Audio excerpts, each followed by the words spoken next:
Hello viewers, WhatsApp status views not available problem. In this tutorial, I'll show you how to fix it. So let's see the step.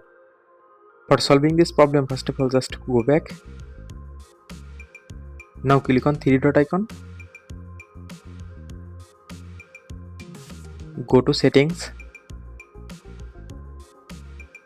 Now click on privacy option.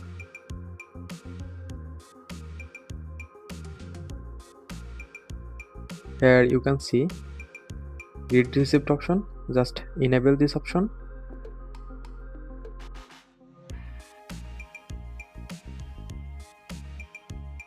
Now go back to WhatsApp status.